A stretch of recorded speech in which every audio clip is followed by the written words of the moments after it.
Hello everyone, this is Tyler Krompiatek from Coley at Canisius. In this video, we will learn how to use dates on modules.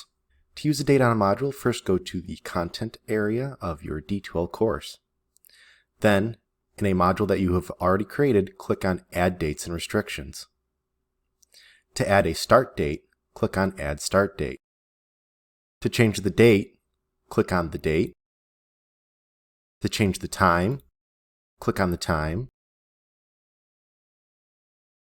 And then do the same for due date and end date.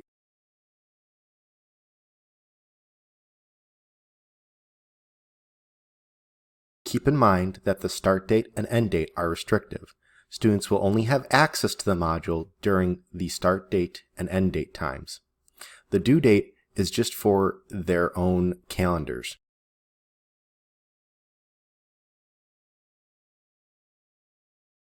Once you are done adding the dates, click on Update. You will see your due date, your start date, and your end date right here.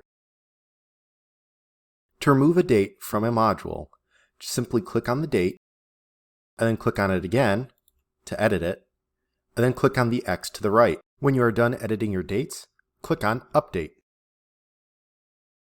That's it for this video. If you have any questions or comments, please contact helpdesk@canisius.edu. Thanks for watching and have a great day.